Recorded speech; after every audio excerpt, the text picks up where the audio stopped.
और एक सतपाल मलिक नाम के एक राज्यपाल है मेघालय के। अभी जाटों की एक बहुत बड़ी एक सभा हुई थी, उनका वार्षिक कोई सम्मेलन होता है। उस वार्षिक सम्मेलन में जो सतपाल मलिक थे,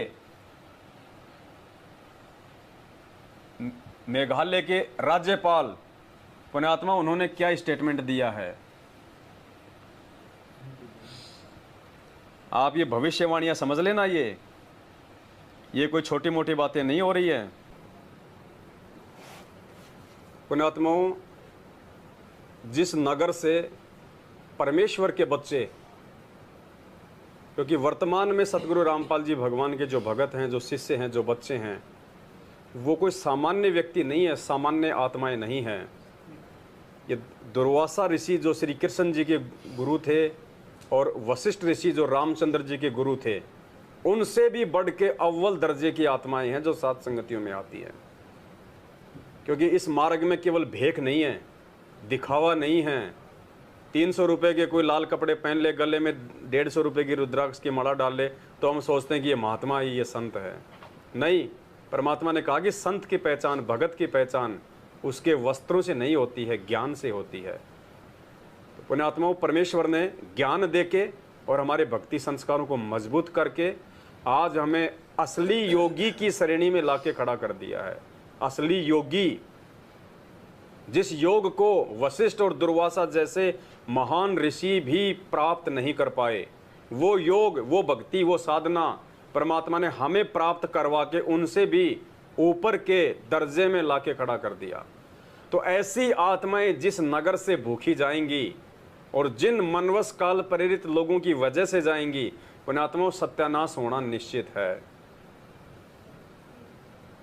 तो विशेषकर इन्होंने जो किया यहाँ पे हिसार में सात संगति के समय, और दिल्ली में जो इन्होंने किया, और परमात्मा पहले कह चुके हैं कि दिल्ली मंडल पाप की भूमा। ये दिल्ली मंडल जो है ये पाप की भूमि है। क्योंकि जितने भी युद्ध हुए हैं राजा महाराजाओं के, चाहे वो कुरुक्षेत्र का महाभारत हो, चाहे वो पानीपत की लड़ाई हो, ये सारी की सारी लड़ाइयाँ इसी क्षेत्र में लड़ी गई हैं। यहाँ का तो जो अनाज है वो भी जहरीला है। अगर ये परमेश्वर इस पृथ्वी पे ना अपने एक कदम रखते थे 8 सितंबर 1951 से, सत्यानाश हो जाना था वर्तमान समय तक तो। और उसके बावजूद भी अपनी हरकतों से बाज नहीं आ रहे। जगत वाले तो वैसे परमात्मा के ज्ञान को स्वीकार नहीं कर पा रहे, और भगत, वो अपने आप को भगत से ज्यादा हरियाणा वाले जाट समझते हैं। भगत से ज्यादा अपने आप को जाट समझते हैं, जाट। और उनको इस बात का अभिमान है, अहंकार है कि भगवान जाट जाति में आया हुआ है। सतगुरु रामपाल जी भगवान जाट जाति में आए हुए हैं। हमारा तो उद्धार निश्चित है। अपनी जाति वालों को तो लेके जाएगा ही जाएगा। जैसे श्री कृष्ण जी के वंशज यादवों को अभिमान हो गया था, और उसी अभिमान का परिणाम कि 56 करोड़ के 56 करोड़ कट गए। परमात्मा ने कहा आज जो यादव वंश चल रहा है ये केवल उन औरतों की वजह से चल रहा है उस समय जिनके गर्भ में बच्चे थे, वरना धरती पे तो उस समय सारे यादवों का सत्यानाश कर दिया था। तो पुण्यात्माओं, ठीक इसी प्रकार सतलोक आश्रम मैनेजमेंट हरियाणा के हमारे जाट भाई, क्योंकि वो भगत भाई नहीं है, जिस दिन वो भगत भाई बन जाएंगे उन्हें भगत भाई कहेंगे। जैसे कौन सा था वो महात्मा जो विश्वामित्र को कहा करता था, राज ऋषि वशिष्ठ जो थे, वो उनको विश्वामित्र को कहा करते थे आओ राज ऋषि। वो बड़ा दुखी हुआ करता था कि ये मुझे ब्रह्म ऋषि क्यों नहीं कहता, राज ऋषि क्यों कहता है। तो उसने कहा कि जिस दिन तू ब्रह्म ऋषि बन जाएगा उस दिन तेरे को ब्रह्म ऋषि भी कह देंगे। तो जिस दिन ये हमारे हरियाणा वाले भगत भाई बहन जो मैनेजमेंट से जुड़े हुए हैं, जिस दिन ये अपने आप को भगत की श्रेणी में लेके आ जाएंगे, हम इनको भगत भाई भी कहना शुरू कर देंगे। लेकिन वर्तमान में तो ये जाट भाई हैं। तो पुण्यात्माओं, जैसे द्वापर में यादवों को अभिमान हो गया था कि हमारे भगवान श्री कृष्ण यादव कुल में बस किसी को नहीं बख्शा करते थे वो। जैसे आज किसी पार्टी विशेष के लोग जब उनकी पार्टी उनकी सत्ता में आ जाती है तो कितना लोगों को परेशान वो कर देते हैं।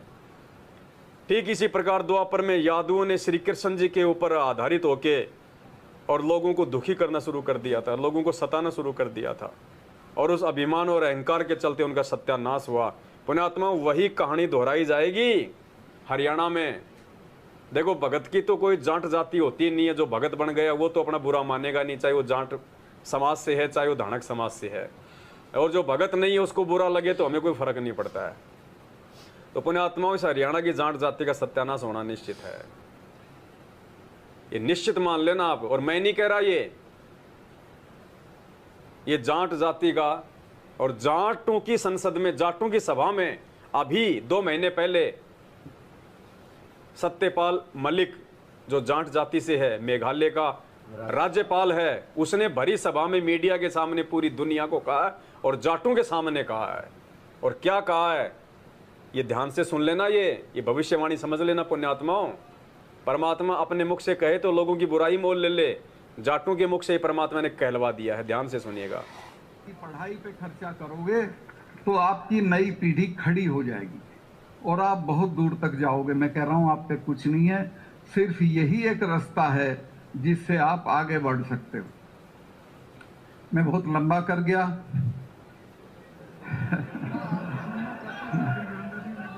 हाँ, क्या? अरे छोड़। अब मुझे पीछे से एक और मशवरा दिया जा रहा है कि जाटों को समझाओ कि एकता रखनी चाहिए। ये इनको कौन समझा देगा कि एकता रखनी चाहिए? ये तो सगे भाई के साथ तो एकता रखते नहीं है।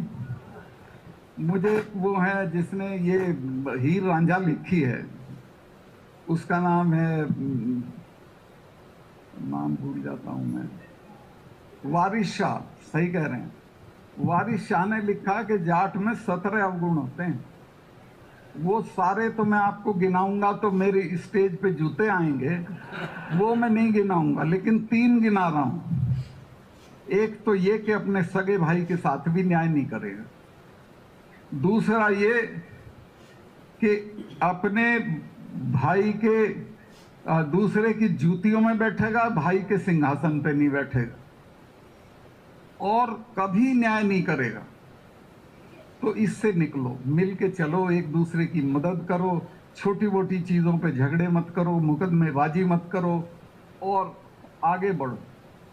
मेरे पास इतना ही कहने को है और मैं आपसे कहना चाहता हूं कि बहुत बुरा वक्त आने वाला है हमारी कौम के ऊपर, आया हुआ है अभी। चूंकि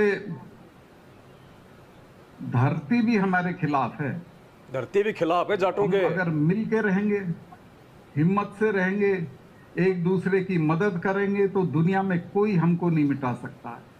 और असली चीज है तालीम। तालीम अपने बच्चों को दिलवाइए, इनको आगे बढ़ाइए, और खास तौर से बच्चियों को। आप तो इनको पैदा भी नहीं होने देना चाहते, आपका बस चले तो ये पैदा ही ना हो, लेकिन जब ये पैदा हो जाती हैं तो ये दूर तक जाती हैं। तो पुण्यात्मा, हमने केवल इतना ही सार लेना था। खुद ये जाट समाज का बहुत बड़ा व्यक्ति है, मेघालय का राज्यपाल है, और जाटों की सभा में जाटों के सामने कह रहा है कि हमारी कौम पे बहुत बुरा वक्त आने वाला है और आ रहा है, और धरती भी हम जाटों के खिलाफ है। और पुण्यात्मा, धरती जाटों के खिलाफ क्यों ना होगी जब हरियाणा के आर्य समाज ने भगवान के साथ में ऐसी ऐसी बदतमीजियां की हैं, करोथा कांड तक करवा दिया। उन्हीं जाटों के रिश्तेदार सतलोक आश्रम मैनेजमेंट हरियाणा वालों ने 2014 में बरवाला कांड करवा दिया, और आज वही जाट, वही सतलोक आश्रम मैनेजमेंट हरियाणा वाले उन्हीं आर्य समाजियों के साथ में मिलकर हरियाणा के जाट आरक्षण में शामिल हुए, और आज अपने कुकर्मों के चलते भगवान को बदनाम करके उनकी आत्माओं की आध्यात्मिक पावर को नीचे गिरा रहे हैं। पुण्यात्माओं, इस जाति पे संकट नहीं आएगा तो कौन सी जाति पे संकट आएगा? समय रहते वो जाट भाई वो बच जाएंगे जो अपने आप को सतगुरु रामपाल जी भगवान के चरणों में सरेंडर कर देंगे, वरना पुण्यात्माओं सत्यानाश होना है, सत्यानाश। दुनिया में कोई रोक नहीं सकता इस बात को। मैं नहीं कह रहा, तुम्हारे अपने बड़े बड़े जाट समाज के लोग कह रहे हैं। तो इसलिए पुण्यात्माओं, इन्होंने दिल्ली में जो किया और इन्होंने हिसार में जो किया, भंडारे को रुकवा के, साध संगति को रुकवा के, परमात्मा ने इनको कुछ नहीं कहा। परमात्मा कुछ नहीं कहेगा। जैसे ये बीज आज बो रहे हैं, कल को पुण्यात्माओं फसल भी इन्हीं को काटनी है। और आज हम भाई बहन जितना छुप छुपा के, हम भगवान से डर के कि कहीं हमसे कोई गलती ना हो जाए, कहीं इन लोगों से हमारा फालतू में आमना सामना ना हो जाए, बदनामी हमारे भगवान की ना हो जाए। जो काम हमको डंके की चोट पे करना चाहिए था, आज भाई बहनों को समझाने के लिए, दुनिया को समझाने के लिए, ये साध संगतियां आज हम छुप छुप के कर रहे हैं। पुण्यात्माओं देख लेना, आने वाले समय में जितना छुप छुप के हम साध संगतियां कर रहे हैं, इनको समाज में उतना ही छुप के रहना पड़ेगा। ये मुंह दिखाने के काबिल नहीं रहेंगे ये लोग। वो समय आएगा। गुरु रामपाल जी भगवान की जय हो।